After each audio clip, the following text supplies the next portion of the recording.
Ассалаумағалейкум туғандар, қандайсыздар? Назарыңыздарда қайрадан эле базары жоқ каналы.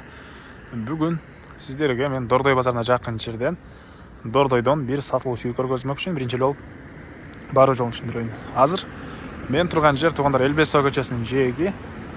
Элбесова Эмгекчил 6 көчөсүнүн кесилишинде турам туғандар.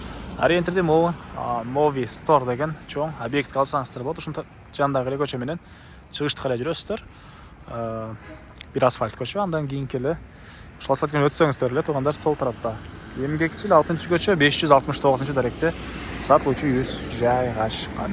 Эми калган маалыматты сатылуучу үйгө жетип берейин тугандар.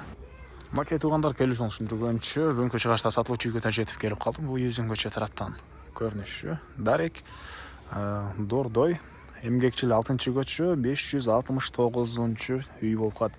Яндекске жазсаңыздар деле сиздер жайгашкан жерини көрө аласыздар тугандар. Так, жалпысынан жердин аянты 7 соток, эң эле батыш чек ара бул жерден башталат.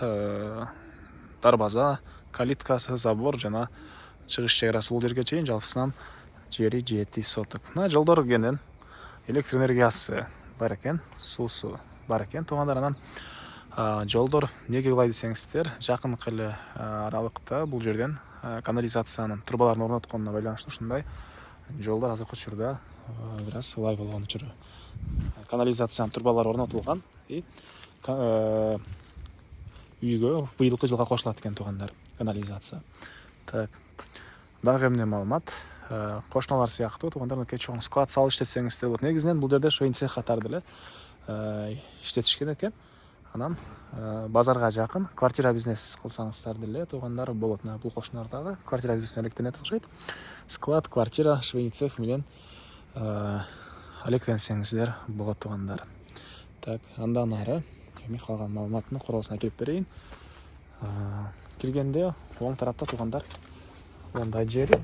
Бул жерде душ жана бул жолу швейный цех катары колдонулган. Жана душу. Окей. Андан ары. Так. Киргенде машина койгонго жайы. Бул жакта. Так. 100 квадрат метр болгон үй, стенасы саман кирпич, и алды тарабында мындай жеңил конструкция менен ал жагында саман кирпичтен салынган помещение, ал жер швейный цех катары буга чейин колдонулган. И төрүндө дагы ушунча бош жер. Жана айткандай жери 7 соток, кызыл китеп техпаспорттары бар экен. Чек арасында бул кошунанын могу помещениясына чейин болуп калат тугандар, бул жака чейин. Анан эгер склад кылам же квартира кылам, чоңураак жер керек десеңиздер, бул үйесинин жери 7 соток жана бул үйесинин дагы жери 7 соток экен. Анан бул дагы сатып аткан үчүн кааласаңыздар, экөөсүнү бирге алып койсоңуздар деле болот экен тугандар. 7 соттуктан экөөсүнү 14 алып койсоңуздар деле болот экен. Бул көчө тарабы дагы окшош, бул ылдый тарабы дагы окшош тугандар. 4 буштук квадрат жер экен. Андан ары эми сиздерге биринчи жолу бул үйүздүн ички тарабын көргөзөйүн. Бул негизги кирүүчү жайы. Бул жер мынакей кире бериш прихожка, тут чечме жайы. Отоплениянын котелу, конвертациянын котелу үйдө жылытат. И андан ары кирсек. Так, бул жакта кухнясы, жана тамактануучу бөлмө тугандар. Мынакей квартирасында ремонт, кухонный мебелдер, газ, электрический плита, ракайнан суу чыгарылган. Батыш тараптан терезе, отоплениянын материалдары, полдор мындай ламинат экен тугандар. Андан ары бул жакка карай жүрсөк, коридор. Коридордон калган бөлмөлөргө өтүп кете алабыз. Бул жакка карай кирсек бир бөлмө. Бул бөлмөдөн бул тараптагы дагы бир бөлмөгө өтүп кете алабыз тугандар. Көрүңүздөр, ремонт. Бул жагында бир детский бөлмө. Окей. Бул жагында зал жайгашкан. Бул залдын көрүнүшү тугандар. Андан ары мен кайра сатылуучу үйдүн короосундамын. Так, бул жактар стяжка болгон. Үйдүн тышкы тарабынан суу чыгарылган. Бул жерде мынакей тугандар мондай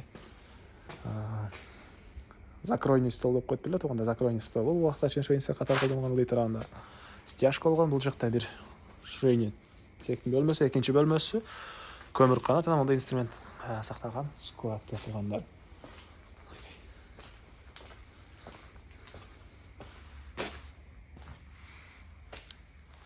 Бул жакта отопление батареялары бар.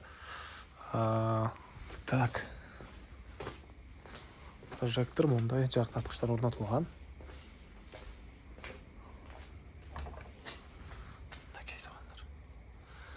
Андан нары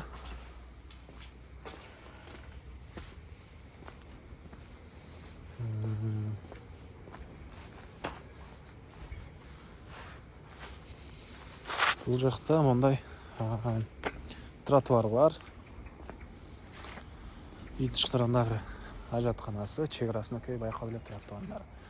Так, бул издин баасы $110,000 суралатыптыр. Анан дагы сүйлөшүү болот. Ээсинин номери экранда жана описанияда эсите деп жазылып турат туугандар. Зона кылып сүйлөшүп көрүңүздөр.